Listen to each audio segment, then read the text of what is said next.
Pas facile dans ce monde qui nous semble de plus en plus hostile de connaître l'apaisement et la sérénité. Et pourtant, c'est possible. Et aujourd'hui, j'ai décidé de te partager mes 3 clés de la sérénité. Et c'est juste après ça. Bonjour, vous êtes avec Marjorie et vous êtes sur ma chaîne YouTube. J'accompagne les femmes à se libérer des souffrances de la colère et à créer leur vie extraordinaire et apaisée de leurs rêves. Retrouvez-moi chaque semaine pour une nouvelle vidéo. Hello les licornes apaisées, c'est Marjorie et si tu es nouveau ici, n'oublie pas de t'abonner à ma chaîne. Je te le disais, il n'est pas facile de trouver la paix et la sérénité dans cette époque tumultueuse. Et moi-même, il n'y a pas si longtemps, je me considérais comme une rebelle, une Don Quichotte, toujours prête à partir en guerre, laissant éclater les foudres de ma colère.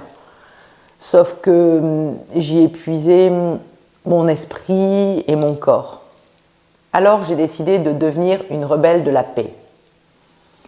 Et ça s'est aligné avec mes valeurs. Et surtout, ça a changé ma vie. Alors, est-ce que tu es prête à découvrir mes 3 clés de la sérénité? Oui? Eh bien, c'est parti. La première des clés, c'est que tu n'es jamais victime du monde que tu vois.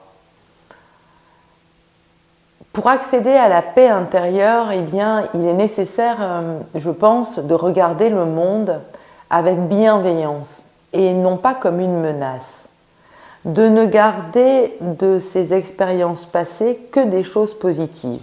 Parce qu'il y a obligatoirement des choses positives, même dans la pire des épreuves que nous avons connues. Garder uniquement, même des plus terribles épreuves, que les moments positifs,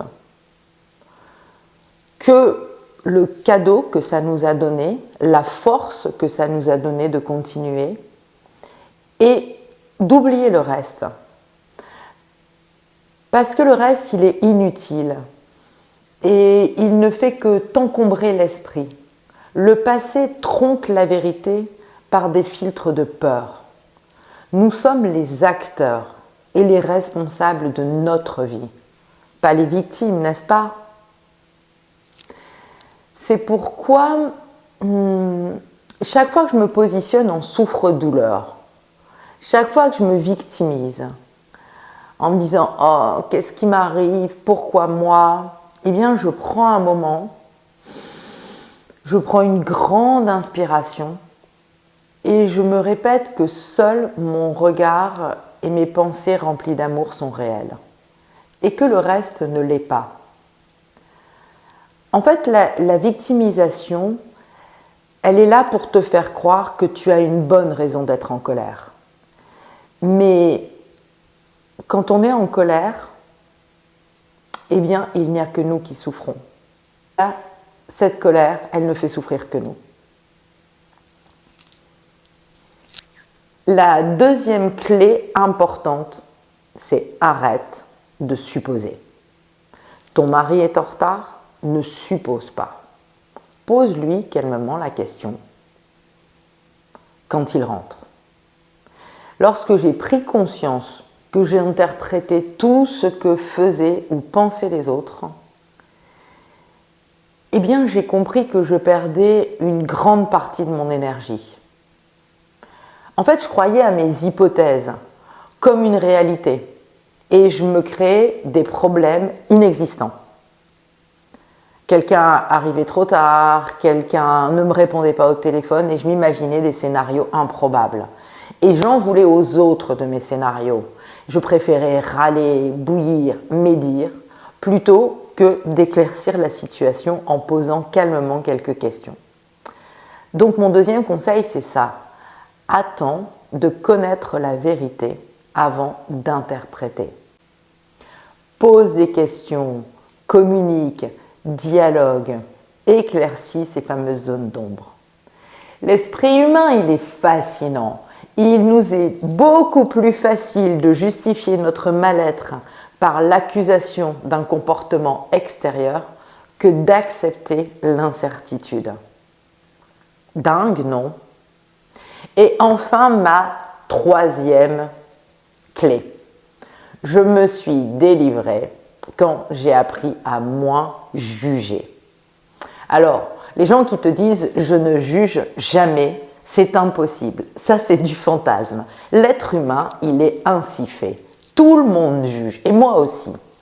Cependant, pour retrouver cette fameuse sérénité si chère, il est indispensable de regarder le monde avec bienveillance en se libérant le plus possible du jugement. Quand on se libère du besoin de juger, on se libère du besoin d'avoir toujours raison. Et ce besoin d'avoir toujours raison, eh bien, c'est une source de frustration et de colère.